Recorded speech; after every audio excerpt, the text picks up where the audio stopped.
Gold, trusted gold buyers. మీరు తాకట్టు పెట్టిన బంగారాన్ని విడిపించి ఈ రోజు ఉన్న మార్కెట్ ధరకు కొనబడను. మీరు చూసి ఆశీర్వదిస్తే అదే నాకు పర్వదినం. అంతకంటే నాకు ఇంకేం కావాలి? నేనే స్వయంగా వెళ్ళి మీ నాన్నగారిని తీసుకొస్తాను, సరేనా?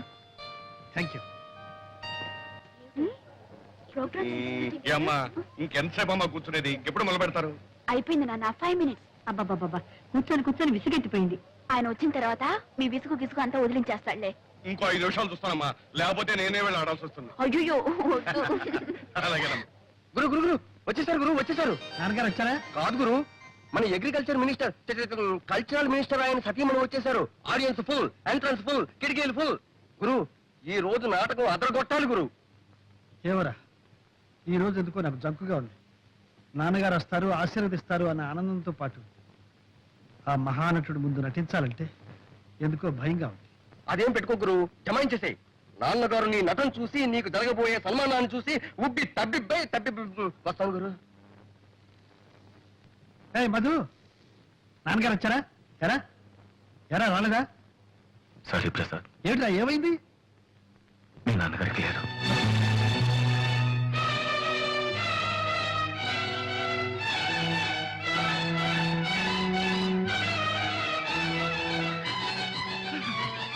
ప్రసాద్, ప్రోగ్రామ్ క్యాన్సిల్ చేద్దాం.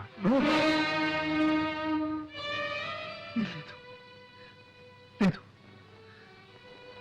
కళాకారుడు తాను కాలిపోతున్నా నలుగురికి కాంతినివ్వాలి, ఆనందాన్ని ఇవ్వాలి. అదే నాన్నగారి ఆశయం కూడా. నాన్నగారి ఆత్మ శాంతించాలంటే ఈ ప్రదర్శన జరిగి తీరాలి. ఆయన ఎక్కడున్నా సరే నన్ను ఆశీర్వదిస్తాను, నన్ను ఆశీర్వదిస్తాను.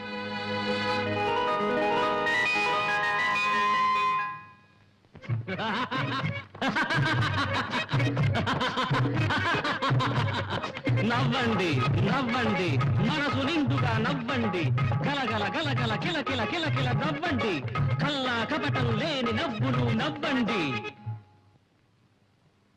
ఏ నవ్వరే? నవ్వలేరు. నేను చెప్పిన నవ్వు నవ్వలేరు. కానీ మీరందరూ రోజు నవ్వుతూనే ఉంటారు. అవి ఎలాంటి నవ్వులో చెప్పనా? 5 ఏళ్లకొకసారి జనానికి చేతులు మోడ్చి నవ్వే నవ్వు. ఇదే నవ్వు, ఈ ఎలక్షన్ నవ్వు. గడ్డ ఎక్కిన మరుక్షణాన్ని అదే జనాన్ని చూసి చూడక నవ్వే నవ్వు. ఇదే నవ్వు, ఈ అధికారం నవ్వు. నవ్వండి నవ్వండి, మనసు నిండుగా నవ్వండి. అడిగిన వాడికి లేదనకుండా ఇచ్చే దాతను పొగిడే నవ్వు. ఇదే నవ్వు, కాకా నవ్వు.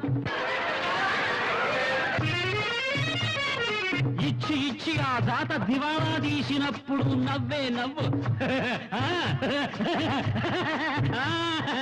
ఇదే నవ్వు, కాకుల నవ్వు. నవ్వండి నవ్వండి, మనసు నిండుగా నవ్వండి.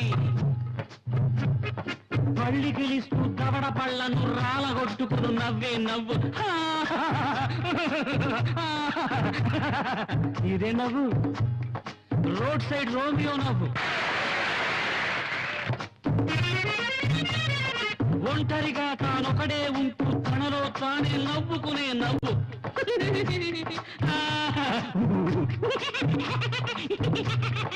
ఇదే నవ్వు, పిచ్చి నవ్వు. నవ్వండి నవ్వండి, మనసు నిండుగా నవ్వండి. కడుపు నిండుగా పండెడు దుఃఖం, కళ్ళ నిండుగా కడివెడు నీళ్లు దాచుకొని మింగుకొని నవ్వే నవ్వు.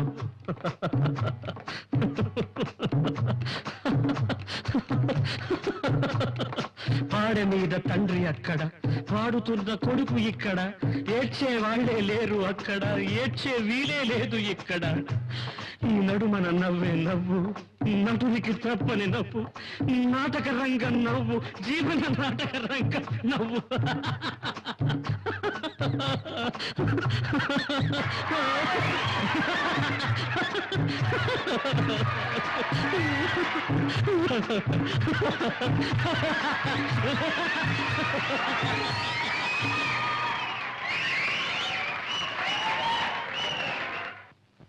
మహాశీలకు ఒక విషాద వార్త.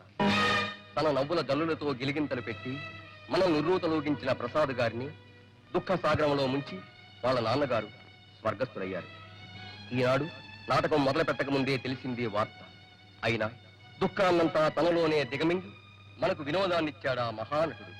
ఈ పరిస్థితుల్లో ప్రసాద్ గారికి చేయదలుచుకున్న సన్మానాన్ని, బిరుదు ప్రదానాన్ని వాయిదా వేసి వారికి మన హృదయపూర్వక సంతాపాన్ని తెలియజేసుకుంటున్నాం. వారి నాన్నగారి ఆత్మకు శాంతి కలుగుగాక.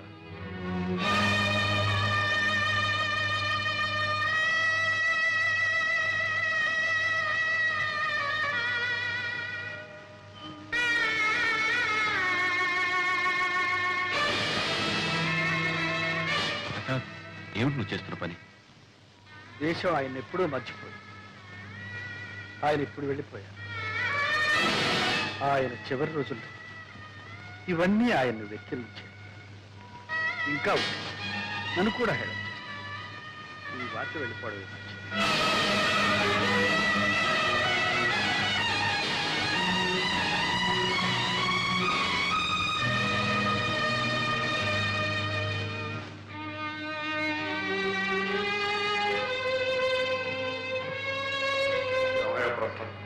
అంతా పూర్తి చేసుకుని వస్తున్నావు. నువ్వు ఒక్కడిని వెళ్తే సరిపోతుంది అనుకున్నావు. సరిపోయింది మీ నాన్న కాదయ్యా, నా ప్రాణ స్నేహితుడు. సమయానికి ఆ రసదక్కు గారు స్టార్ట్ కాలేదు కానీ, లేకపోతే వాడు అక్కడ కాలిపోతుంటే నేను ఇక్కడ కూర్చుని ఉంటాను. ఎవరొచ్చి మొత్తం చేసేది ఉంది. అంతా అయిపోయింది. సరే కూర్చో. ఒకసారి దుర్గతో మాట్లాడాలి. అలా అమ్మా దుర్గా, చూడమ్మా, ప్రసాద్ ఏదైతే మాట్లాడాలట. ఏమండి, ఒకసారి మీరిద్దరం అలా బయటకు వెళ్ళిపోతారు. అలాగే వెళ్ళము.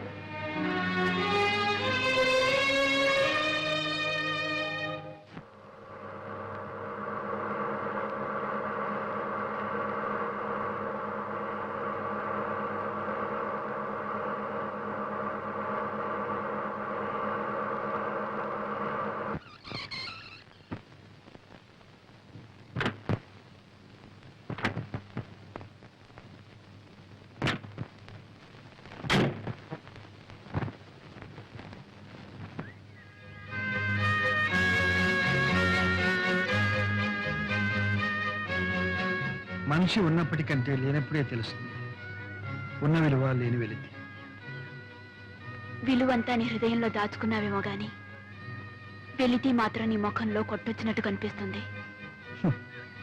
సరే, నేను ఈ స్థితిలో కూడా జోక్ చేస్తాననుకోగా. ఏమిటో చెప్పు.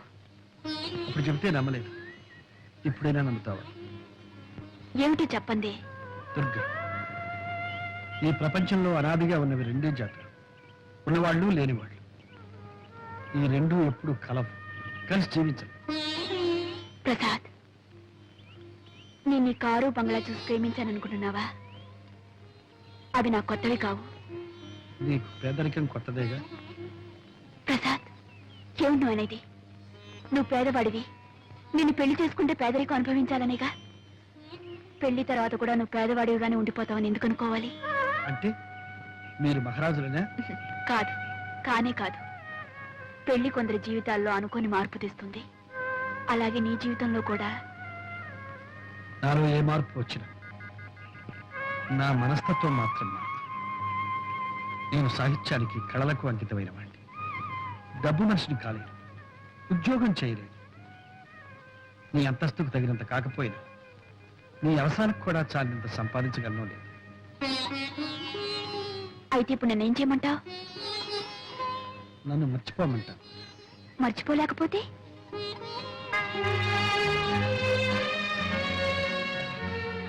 కనీసం బాగా ఆలోచించేనా నిర్ణయం తీసుకోమంటా. అంతేనా? సరే, అలాగైతే బాగా ఆలోచించి నిర్ణయిస్తాను.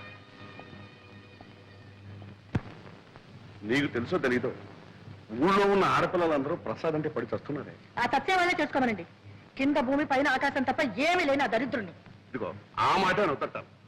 మనం ఒకప్పుడు అష్టదరిద్రులం అయిపోయి నడివీధన పడ్డాం. ఆ సమయంలో వాళ్ళ నాన్న ఆదుకుని సహాయం చేపట్టే మళ్ళీ మనం ఈనాడు ఈ స్థితిలో ఉన్నామే. మనుషులు అయినందుకు మనకు ఆ మాత్రం కృతజ్ఞత ఉండాలి. మీకంత కృతజ్ఞత ఉంటే సహాయం చెయ్యండి, డబ్బు ఇవ్వండి, బాగా కట్నం వచ్చి ఇంకో అమ్మాయిని తీసుకొచ్చి పెళ్లి చెయ్యండి. చెయ్యొచ్చు, కానీ నీ కూతురు అతను ప్రేమిస్తోంది. మరి దానికేమని? దానికేం తెలుసండి, ప్రేమ గీమ. ప్రేమట ప్రేమ. ఆ అబ్బాయి సంగతి తెలియక ప్రేమించుంటుంది. ప్రేమించి కూడా తెలిస్తే మానేస్తుందంటావా? తప్పకుండా మానేస్తుంది. ఆహాహాహా. ఎంత మంచి కూతురు కన్నావే మహా తల్లి. డబ్బుంటే ప్రేమించి లేకపోతే మానేసేది ఆడదా? ఇది ఒకందుకు మంచిదలే. నీ కూతురు అతన్ని పెళ్లి చేసుకోకుండా ఉంటాం అతని అదృష్టమే. మరీ మంచిది. ఇంకా ఈ పెళ్లి మాట ఎత్తకండి. అబ్బాయిని ఇక్కడ రావద్దని చెప్పండి, మన అమ్మాయి మీద ఆశలు పెట్టుకోవద్దని చెప్పండి. ఖచ్చితంగా చెప్పండి. ఆ మాట ఏదో నీ కూతురే చెప్పండి. నా పెళ్లి గురించేగా మీరు మాట్లాడేది? అవునమ్మా, మీ అమ్మ నా పెళ్లి విషయంలో దయచేసి మీ ఎవరి ప్రసక్తి నాకొద్దు. నేను ప్రసాద్ మనసారా ప్రేమించాను. అతన్నే పెళ్లి చేసుకోవాలని నిర్ణయించుకున్నాను. నీకేమైనా మర్చిపోయిందా? అమ్మా, మీరు కాదంటాం, నేను అవునంటాం, ఈ మామూలు రభస అంతా వద్దు. నా ఇష్ట ప్రకారం పెళ్లి చేస్తే చేయండి, లేకపోతే నేనే చేసుకుంటాను. శుభం.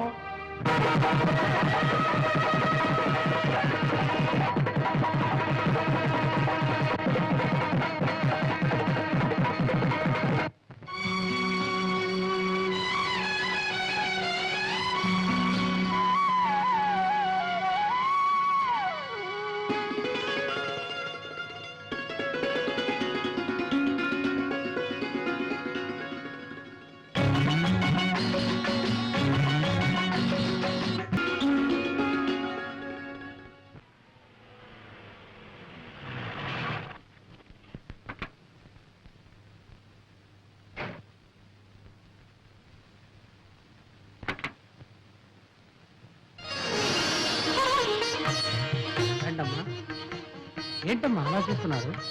ఇంట్లో నేను తప్ప ఇంకెవరు లేరు కాబట్టి నేనే ముత్తైదుగా వచ్చి ఆరతిస్తున్నాను. రండమ్మా, రండి రండి. నువ్వు వెళ్ళి మధుకి థ్యాంక్స్ చెప్పు.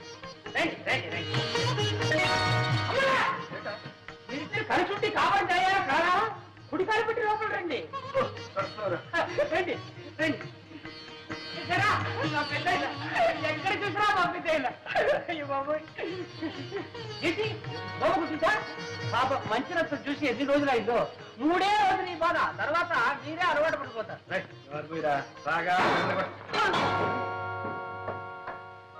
ఎవరా? చెప్తాను. ఇప్పుడే కదా పంపించారు, మళ్ళీ వచ్చేసావా? ఒక చోటు ఉండవా? ఇక్కడ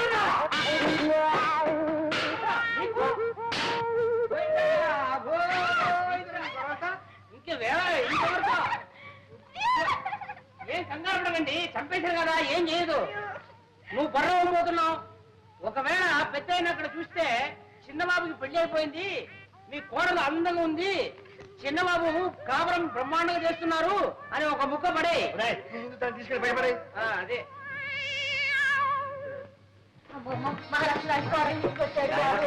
మీ నాన్నగారు పోయారు. ఈ ఇంట్లో దీపం పెట్టే దిక్కుండదేమో అని భయపడ్డాం. మీరుగా పెళ్లి చేసుకుని పెళ్ళవతో ఇక్కడికి వస్తామని, ఈ ఇంట్లో కాపురం పెడతామని కలలో కూడా అనుకోలేదు ఆయన. చాలా సంతోషం. అమ్మా, అది పేరేమిటో? దుర్గా.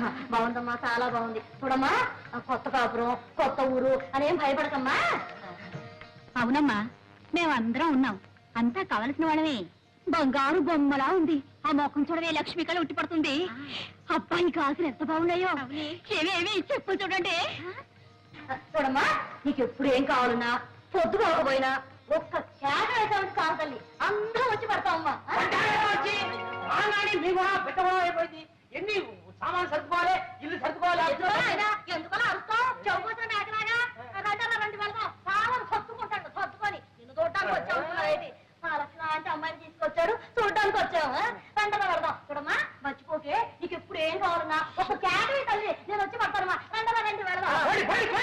అదిగో నిన్ను చూడడానికి రాలేదులే, మోహం చూడు ఎట్టా ఉందో. ఒకసారి అర్థం చూసుకో, తెలుసు నేను చూడడానికి వచ్చాను. వెంటనే రండి వెళదాం. చూడడానికి మీరు ఎవరైనా రాక్కర్లేదు, చూడాలంటే నేనే వచ్చి మేము ఒక చూస్తాను. అత్తయ్య మొహం చూసుకోవచ్చు ఒకసారి.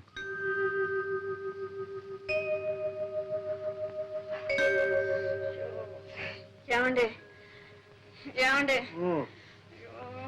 ఉక్క పడుతుంది, చెమటలు కారిపోతుందండి. కిటికీ లేచి పడుకో. సర్లేండి, కిటికీ తెరిస్తే లేకి జనం కాలం ఊరికి కాలం కంపు. ఏమండి ఒక మాట చెప్తాను, వింటారండి? ఏంటి? నాకు ఈ ఇల్లు, ఈ వాతావరణం నచ్చలేదండి. నచ్చినా నచ్చపోయినా మనకుంది ఇల్లు. ఏం చేద్దాం? ఏమండి, ఈ ఇల్లు కావాలంటే అతికిచ్చేసి కొత్తగా కడుతున్న కాలనీలో చిన్న ఇల్లు మనకు కావాల్సింది తీసుకుందామండి. నువ్వు తీసుకోవచ్చు. ఈ ఇల్లు అతికిస్తే 50 రూపాయలకి పడేది. కొత్త ఇంట్లోకి వెళ్తే 500 రూపాయలు అడుగుతారు. దానికంటే 10 రెట్లు అడ్వాన్స్ అడుగుతారు. ఏం చేస్తాం? ఏదో ఒకటి చేద్దామండి. సరే, ఏదో ఒకటి చేద్దాం. పడుకో. ఎక్కడో నిద్ర పడి చేస్తే కదా. నీకు నిద్ర పట్టలేదు అంతేగా? పట్టిస్తే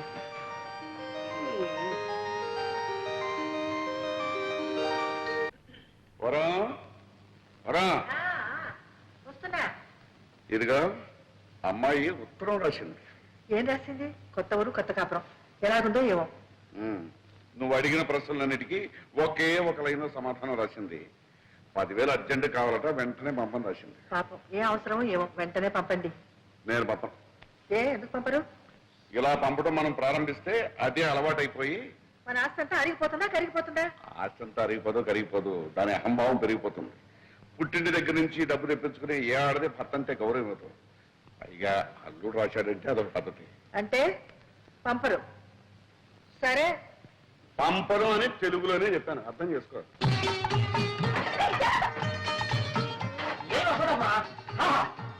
ఇక్కడనే ఉండాలి. కూర్చొని క్రియేటెడ్ ఉంటుంది. అక్కడ సినిమాలు వచ్చి రాయడానికి టేబుల్, కుర్చీ, సోఫా అన్ని రెడీ. ముఖ్యమైన ఐటమ్ బెడ్రూమ్ బ్రహ్మాండంగా ఏర్పాటు చేస్తాం.